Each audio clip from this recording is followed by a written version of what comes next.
Hey, so I got this Gameboy Pocket today off Craigslist. This is 40 bucks, came with Pokemon Red.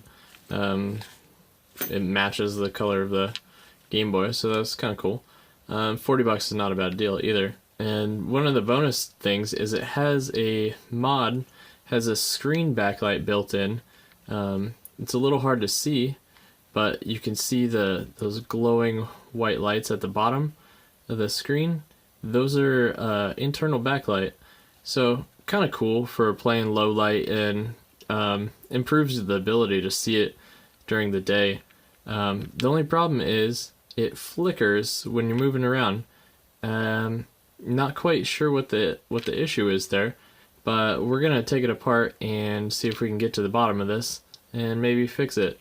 So I'm gonna crack it open. I'm not gonna show you how to do it. There's other videos there for that. So we're just gonna get this apart, see if we see anything obvious, see what this backlight mod looks like, and hopefully get it fixed. So cool. So got the back of it off. There's not much on the back side.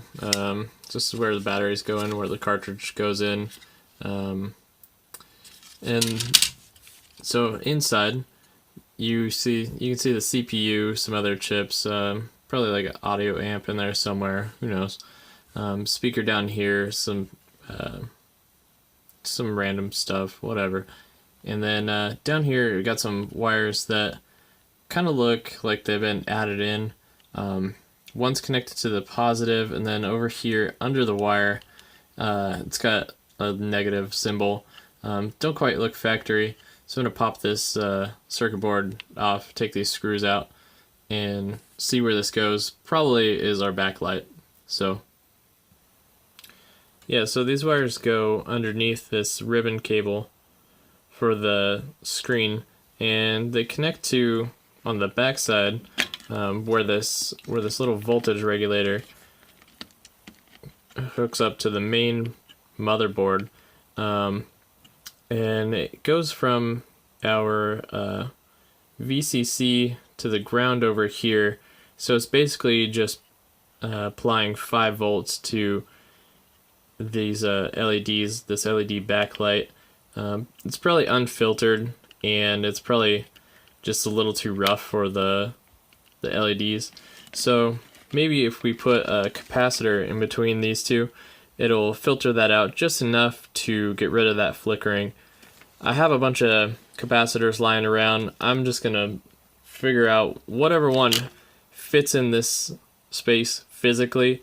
It's because I don't want to do the math on it, not for any particular reason, but just out of convenience. It's easier to solder 2 points and go by trial and error and see what works, then figure out the frequency of blah blah blah blah blah, and then figure out the impedance, and who cares, just trial and error, and it should work out just fine. So I'm gonna do that and be right back, and we'll see what I got lying around first, I guess. So I found this 330 microfarad 10 volt capacitor. It fits physically in this space, and off camera I measured the voltage that we've got right here, and it's 5 volts, so it should work out just fine, past whatever weird voltage spikes are happening, causing that flicker, and make for a good day. So we'll see what happens. I'm gonna get that soldered in. If not, I've got a whole bunch more that we can test out, all different sizes and capacitance. Even got some ceramic ones, just because I got these off the Chinese website, because it's cheaper to buy all of them rather than just the one that I needed for a certain project. So now I just have a bunch of spares lying around. So I'm gonna get this soldered in, see what happens, and then come back in just a minute. Alright viewers, so I got it working. No more flickering, as you can see, and it turns out I made a mistake. So where the previous owner had soldered the backlight, was not to the regulated voltage, but was straight to battery voltage. So any tiny bit of fluctuation there was going to cause that thing to flicker. So a capacitor wasn't going to help really.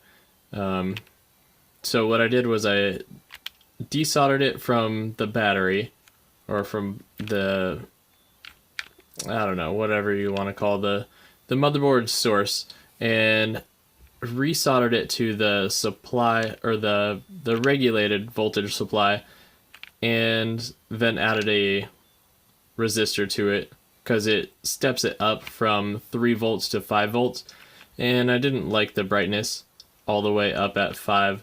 So I'll take the back off real quick and show you what I did.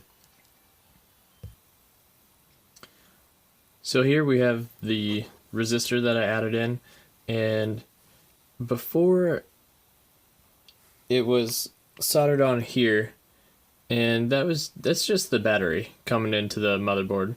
It would go into this voltage regulator down below. So I desoldered it, soldered this resistor in, and then the output of the voltage regulator, the regulated 5 volts, is right here. So I still have the ground at the bottom of these 3 pins, but at the top is where I soldered the other leg to the resistor. I threw in, what is this? I don't know, resistor code.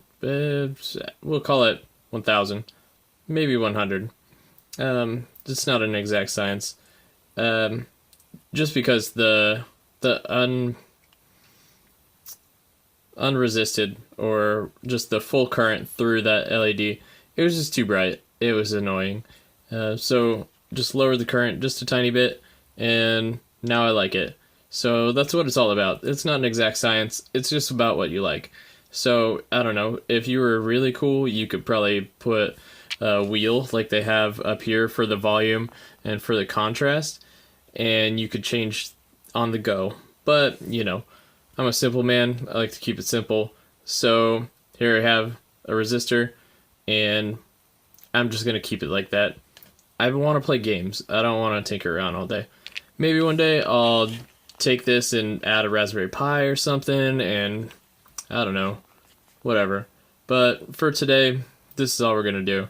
It works now, works great. So I don't know, what do they say at the end of videos?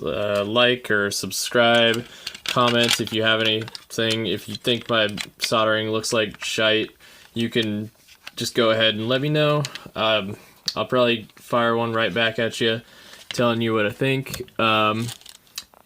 You know, either way, hope this helped. If you have the same problem as I do, that's how I fixed it.